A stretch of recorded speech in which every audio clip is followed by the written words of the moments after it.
Welcome to the UW family and to the Husky Huddle Up podcast. I'm Carlos Guillen from First Year Programs. And I'm Jana Marsh from Parent and Family Programs. In today's episodes, we'll be talking all about housing and food services. By the time you're listening to this podcast, you may have already learned that there is no housing requirement. However, the majority of our first-year students do choose to live on campus. This episode is divided into two parts.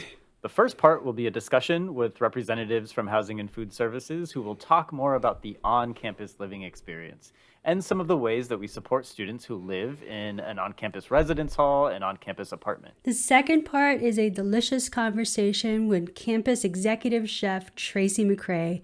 We discuss food culture on campus and in the Pacific Northwest, kitchen architecture, accommodating our students' dietary restrictions, and the army of students and staff that make up UW Dining. While the majority of first-year students live on campus with HFS, other students may choose to live close to campus within walking distance. And so this includes our students who live in fraternity and sorority houses, and also students who live in apartment complexes and houses throughout the University District neighborhood. Other students might live a bit further away and commute to campus by car or by public transportation. And we also want you to know that regardless of where your student lives, there are people and places on campus available to support all students. So know that your student will be supported and will have resources in order to support their living experience regardless of where they are. You can access more information on our Parent and Family Program site at uw.edu/parents/housing. Up next, we huddle up with Rianne and Katie to talk about dorms, or what we call at UW, residence halls and living learning communities.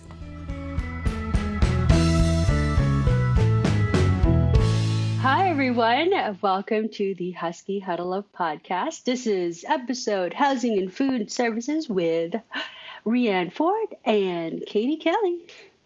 Welcome, you guys. Hi, everyone. My name is Rianne Ford, and I use she/her pronouns, and I am from Kirkland. I actually am an alumni from the UW. I graduated just a few years ago, but I'm the outreach program supervisor with Housing and Food Services. So I work in the office that does all the housing assignments and room selection, billing, kind of the back end piece to your students' on-campus living experience. Yeah, my name is Katie Kelly. I use she/her pronouns, and I'm an assistant director within our residential life team in Housing and Food Services. I work primarily with our residents who live in apartment communities, but have also worked with our residence halls as well. I'm originally from Buffalo, New York, so an East Coast transplant to Seattle, and moved here in 2015, and have absolutely loved it so far. So the move for those coming across the country or from other time zones, you figure out ways to make it work. For sure.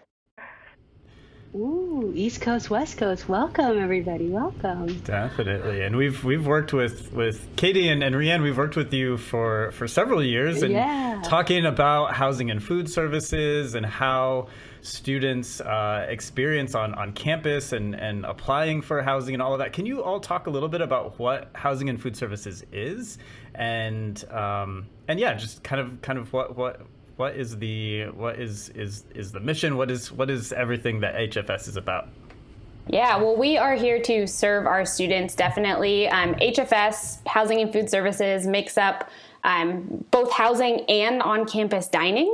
And so we are a self-sustaining department, but definitely part of the university. And we offer a lot of different types of housing. So we have our residence halls, apartments. We even have family housing on campus. And all of those housing types are for both undergraduate and graduate students. And then we also have over 35 different dining options that we offer to students. And even if you're not living on campus, all of our dining is open for folks to partake in. So we are here for the campus.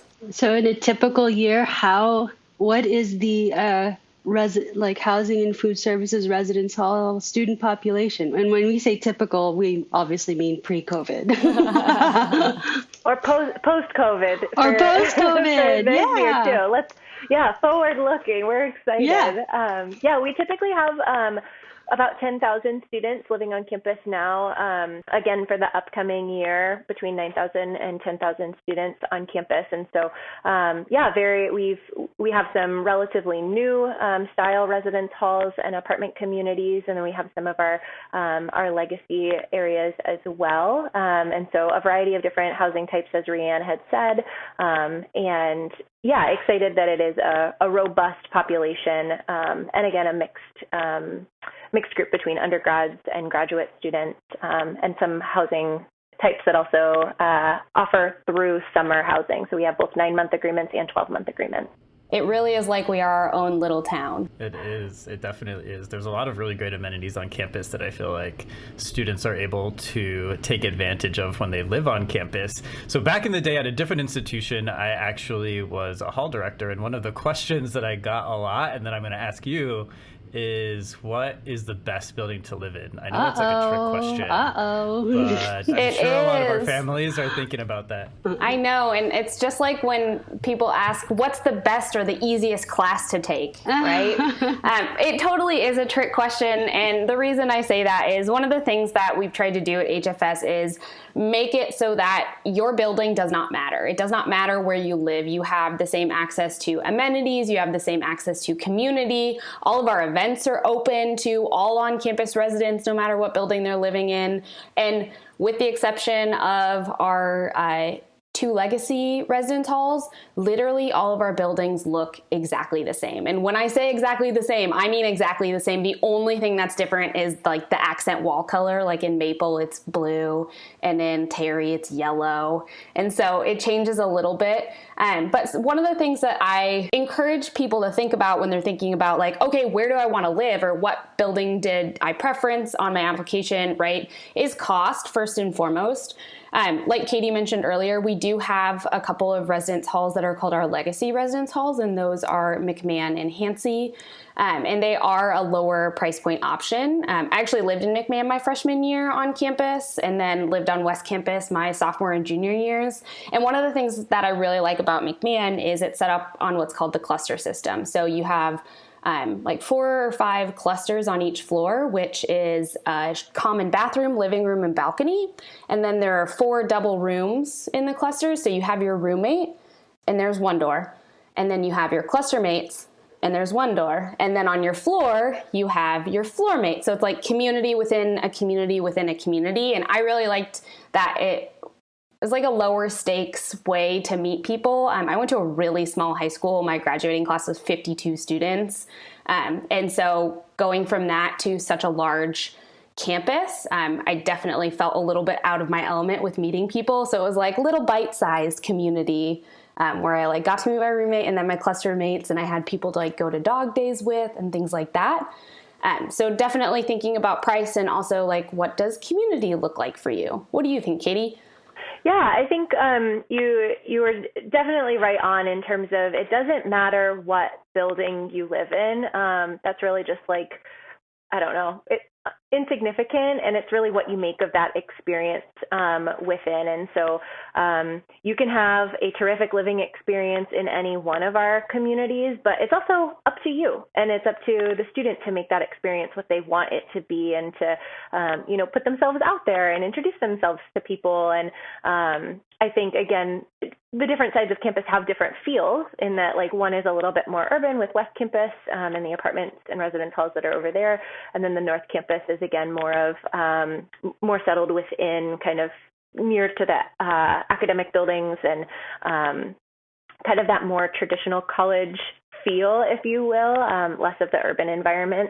And so, again, there's no right or wrong. I've worked on all 3 areas of campus, and so certainly, again, have had experiences, really positive, strong experiences in all of them, and know that community can be formed in all of them as well. So yeah, it's really what you make of it once you're there.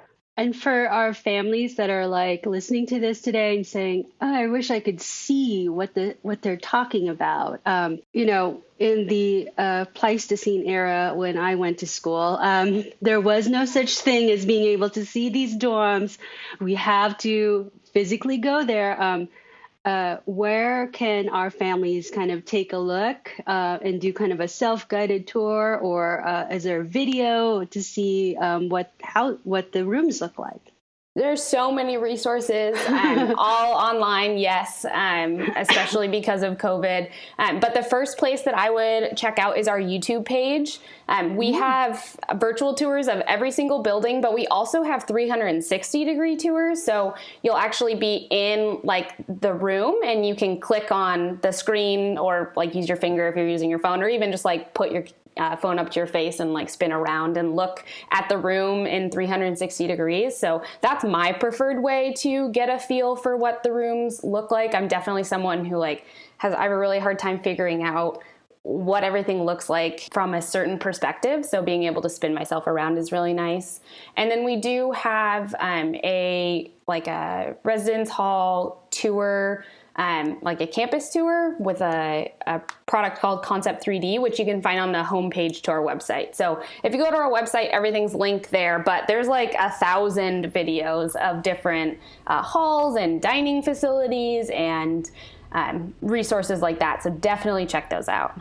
So I know when I was going to school, I know my parents were very concerned about the dimensions of my residence hall room in terms of like, okay, what sort of what are we working with? Yeah. And so are families able to find dimensions so that for those who are already like starting to think about like, things to purchase and all of that? Yeah, so we have floor plans for every single room and every single building that is on the student's My HFS homepage. So parents won't be able to log into that, but your student can. So it's the same place you applied for housing all the way at the bottom. There's a bunch of PDFs. We don't have specific dimensions of like the furniture and things like that. So I really recommend waiting until your student or you get to campus so that you can coordinate with your roommate and figure out like what storage solutions you might want and things like that. But the other thing is that in all of our newer buildings, all the furniture is adjustable and movable. So you can loft your bed, unloft it, put your desk in a different place, really rearrange to what you'd like. And we will also be sending a lot more like lists of what to bring and what not to bring in August. So I know it feels like it's forever away, but that information will be coming. That's great. And you said the big word that I think most families ask about, which is roommate housing assignments. What is this like? Is this like a Match.com? What? Tell us now.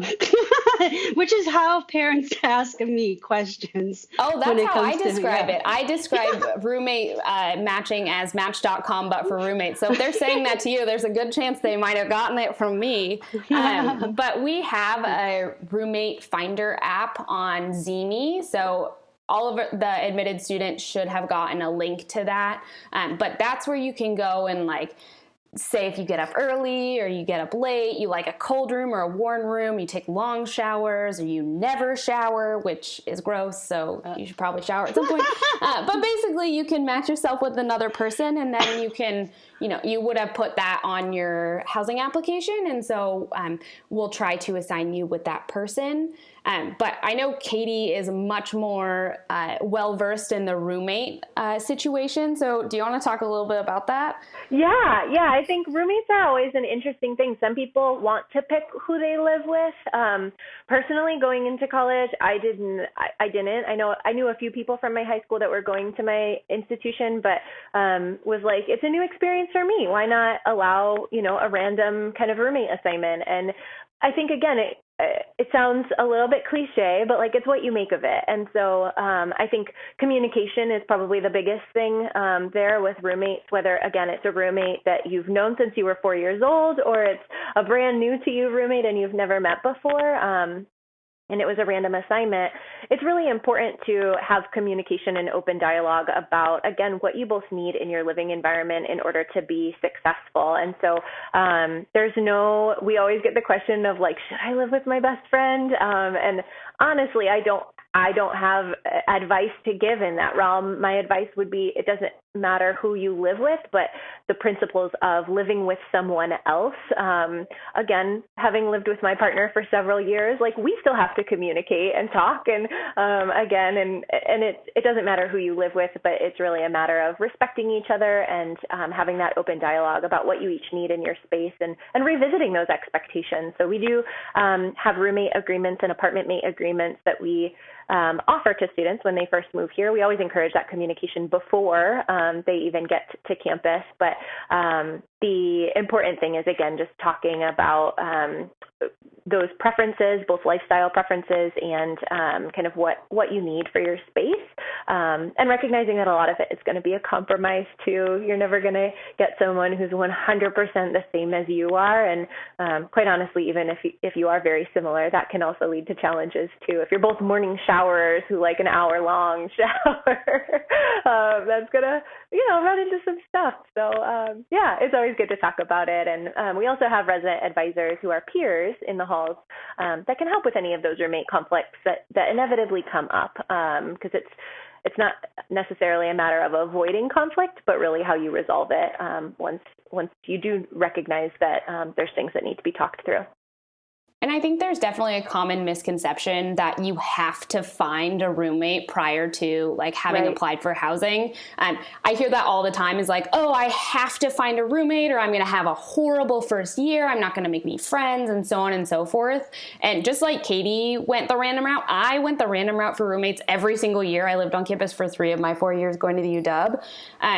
Never requested a specific roommate. And so again, it really is what you make of it, but more people apply without requesting a roommate than do request a roommate. So don't feel like because if you didn't find a roommate or you didn't want to find a roommate, that is not the norm or weird or going to put you at a disadvantage in any way, shape, or form. It really is not. So you guys talked about community, and I was wondering, how does that happen and how does that get built up? Sometimes, we have first-year students that are coming in. This is or might be the first time they are going to live in a space that is not their own, or a home and their family that's not their own, and a whole brand new random folks. And I have been a very big fan of how dedicated our resident advisors are, our residence hall directors are in building community. But I'd love to hear from you guys. How does that happen? And is it just social? Yeah, that's a great question. I think, Gianna, one thing that you said was that, again, it's a new experience. It's a transition, and every transition needs support in order to aid it in success. And I think that is what the primary focus of our resident advisors is to be a support system, both in transition for first year students being away from home or potentially living independently for the first time, but also for continuing students, returning residents who, again, maybe still haven't found that thing for themselves. They haven't found a club or organization or, a research opportunity, or they don't necessarily know how to access academic support services and things like that. And so our resident advisors are, like I said, peers. They're undergraduate and graduate students who are knowledgeable. We train them very well, and they go through a rigorous selection program process as well.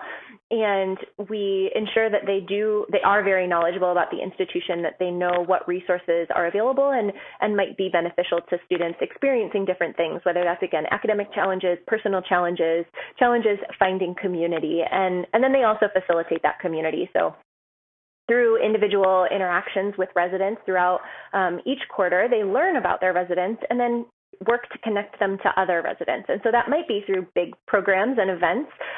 Obviously, with COVID this year, we weren't allowed to put those on, but our resident advisors still had a really important role to play in helping students to find community. And that community, again, can mean a variety of different things for folks. And so, again, that could be through connecting them to organizations and clubs and opportunities and leadership groups.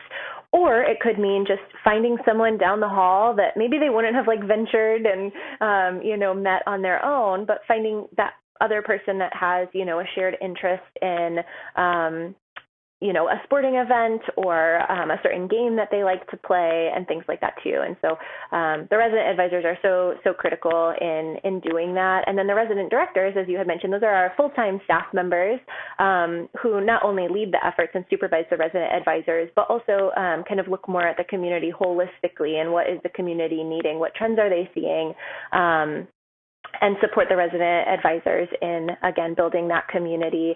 And then also, obviously, providing safety measures as well of incident response, emergency assistance in the evenings, because we know that students are living with us outside of the business day. And so we need to have on-call responders who are equipped to be able to support in those after-hours incidents and weekend incidents as well. Some of the things... Sorry, go ahead. I was just going to say that I think one of the biggest benefits of living on campus, aside from the proximity and all of that, is really that students get an entire team of support, right? Yes, from the resident assistants to the hall directors to everyone who is really just there to really make sure that students are connected and really supported as well. Definitely. Some of the things that I see all the times in the halls that I think are really awesome, especially for that like connection piece, is all the times when I'm walking through, I'll see RAs have put up big bulletin boards that have like study buddy finders, so you can like write your name and what classes you're looking for a study buddy, and it's a great way for people to like connect with each other for that. But also like all the events have some food component to them, because there's no better way to a college student's heart than through their stomach. So not only are you like building community, but you're also getting like a yummy snack or maybe some hot tea or hot chocolate, especially on, some of those maybe grayer days in Seattle, because it really doesn't rain here as much as people say it does, but it is gray a lot of the year. So make a friend, but also a nice snack. Yeah, absolutely. And I think those events, they range from like social events to educational events, to just, again, like let's chat about what's not going well and like being authentic and being able to bring your whole self. I think one of the things that I love so much about working in residence halls and in apartment communities is that I think you don't just see the 8 to 5, like the 8 a.m. to 5 p.m. student. You see them when they're, going through tough stuff. And you see them kind of, again, in those, late night moments where they're cramming for a final and, bonding with a peer over that. And I think that's one of the things that, again, we offer is kind of that real life piece in the evenings and in those downtimes. And it's not always, again, community isn't always formed at a specific event, but again, it's finding those people that you connect with and you that make it feel like you belong and you've found a home and the comfort that comes with that too. I know that with the fall quarter coming up, a lot of things are still uncertain. However, the university will be requiring the vaccine, and there still will be some sort of restrictions that will need to be put in place. Can you give us maybe an idea of what that of what some of those things might be, maybe based on your experience from last year? Because I know you all have already done this for several quarters. So I'm sure running a residence hall during COVID is not something new for either of you. Yeah, and some of it, I think, Carlos, you bring up a good point, is that, again, we have housed folks throughout the pandemic, right? From those initial days where we got the announcement that things were going remote and people were going to be learning from their rooms and their apartments, straight through, obviously, all of the past academic year, and again, recognizing that things also might be changing moving forward as, phase progression happens and things like that in our area. So some of it is, again, certainly going to be dependent on where things are at come August and September as we do prepare for the upcoming year. Things that we implemented last year were around, preventing non-essential guests from entering the halls, making sure folks were wearing face coverings, limiting group sizes and how many folks you could have in your room, your immediate room on campus. And again, enhanced cleaning procedures, things like that. And so with the vaccination requirement for students for the upcoming year, some of that also might change, recognizing that, again, not only where are the metrics for our area, but also what are the recommendations of the CDC and other public health officials as it relates to individuals who are vaccinated, and what changes, again, can be made with that. So we don't have a ton of specifics to share right now, and certainly will be updating like what folks can expect both on our website and throughout the summer with, A&O sessions and Q&As and our Housing 101 as well. Would love to be able to share more of that with folks as it comes out. But again, just being very responsive and making sure that we are allowing for people to be safe in their homes and still do the things that make it a home, socializing and being able to be comfortable and know you have safety in your space, in your immediate home. Well, I'm ready to move in, but I think I may have aged out already. So I would love to hear. One of the most fun days and weekends of the year is move-in weekend. And even last year, it was still pretty much a very exciting move-in weekend. So much fun. So I'd love to just hear, like, how many move-in weekends have you been through? And, like, what is it like here at the UW when it's move-in weekend? Oh, how many move-in weekends have I been through at this point? My first Including move-in, students. I was going to say, my first move-in weekend was autumn quarter of 2013, and my parents drove me to the E1 parking lot I just had one little car full of stuff. And during move-in, you queue in a lot basically, and then you'll get to go, and we have these big rolly bins that you can load all of your stuff in, and we have lots of volunteers and things like that. But I was convinced I was going to do it all by myself because I'm a freshman in college now. I don't need help from anyone. And so thank goodness my dad didn't listen to me, and he helped me carry stuff up the stairs to my room on the 9th floor of McMahon. We did the stairs the whole way up and down. We didn't use the bins once because we didn't want to wait for them.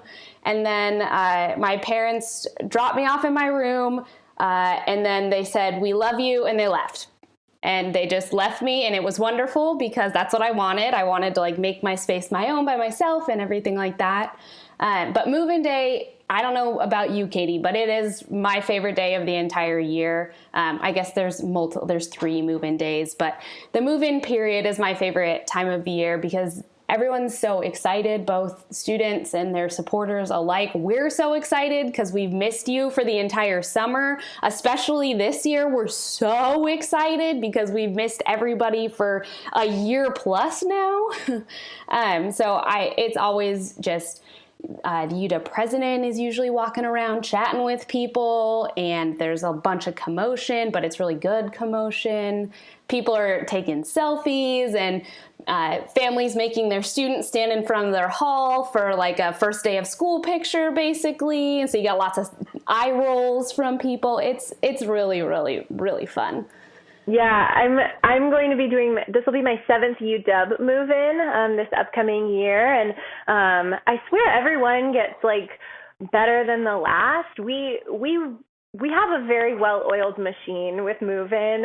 We get people in, and it's very efficient, and we constantly hear from people of oh yeah, I had a student that one of my other children went to another institution, and man, this is way better than that one was. And we love to certainly hear those compliments, but really those moments that hit me is when, again, you have, these parents that sometimes they sneak up to us on the side and they're I'm really nervous and I don't want to embarrass them. And I'm like, take the picture, like go take a picture with your student. And, making that too. Cause I remember my move-in day. And although my mom like forced me into taking that picture with my roommate, we didn't know each other. Obviously we were random assigned, and, taking our picture, in front of our lofted beds in our room is like having that photo now, like means so much to me, and being able to, again, have shared that moment, with my mom at move-in and things like that too was just awesome. And, love hearing,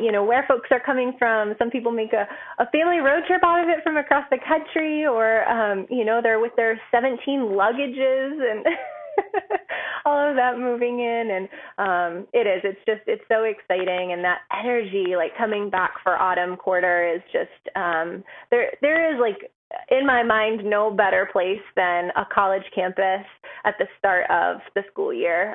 It really is just, such great energy and that buzz.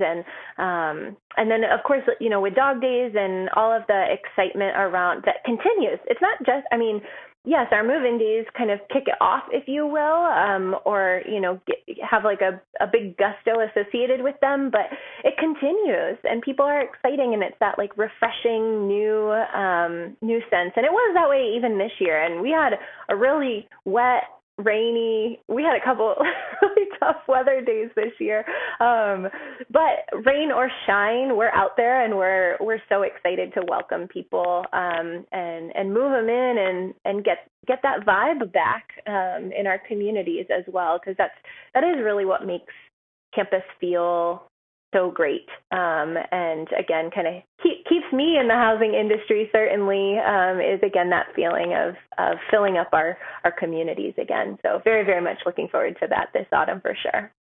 Yeah. And logistically, there's definitely still stuff that we have to figure out to see how, unfortunately, COVID will impact the move-in process. So again, we're looking at having more details available in August, around the same time as the list of what not to bring and what to bring is available. So students will get emailed specific move-in instructions, appointment times. Like Katie said, the process, we are very streamlined, but the reason it's so structured is because we are moving 10,000 people into our buildings in 2.5 days. And so there has to be order in order for there not to be just complete chaos and for the entire city to shut down, basically. So more info to come, but so much to look forward to. It really is. Well, this was great. I know that I even learned a lot about just the process. But thank you both so much for joining us. And any last words or any other things that you would like for families to know about housing and food services, on-campus living experience? I think my only last plug is really to check out all of our other channels that we have going. Our social media, especially our Instagram, is really active, and we have lots of question and answers that happen throughout the year. So definitely go like and follow us on our Instagram page, but also check out our YouTube page for all of those video resources if you're more of a visual learner or want to get an idea of what everything looks like. Yeah, I think we talked a lot about residence halls and living, but that dining piece is such a huge part of what we do as well. And so, yes, I think exploring all of the housing and the residence life is important. Also, I know, obviously, upcoming, we have another podcast with our campus executive chef, Chef Tracy, who's wonderful. And then again, of course, all of our channels that Rhiannon mentioned as well, just to get a more holistic picture of housing and food services. Thanks, everyone. And for families, we'll make sure that we have all of these links with this episode, and so that you can huddle up with your husky. This is what I heard. It sounds like communication plans are very, very important, not just for the family, but for your future roommates. And also, this is the first time they're moving into their space. That also might mean this is the first time they'll see this thing called lease or rental agreements, and it's a good time. It's not a lot of fun. I know that's very vegetable-y talk, but it is a really great learning opportunity for our young adults to start taking a little bit of agency in their space, and also reminding them that there's things like billing and rent and due dates, and those are things that are great to huddle up with your husky. But it's so much more fun to hear from Katie and Rianne about what it's like when we welcome your husky into our residence halls. Thanks, you guys. Can't wait for autumn. Go dogs. Go dogs. The Husky Huddle Up series is a collaboration between the University of Washington first-year programs and parent and family programs to provide parents and families equitable access to information in support of their student success. The Husky Huddle Up is produced by John In, a senior in the UW Foster School of Business.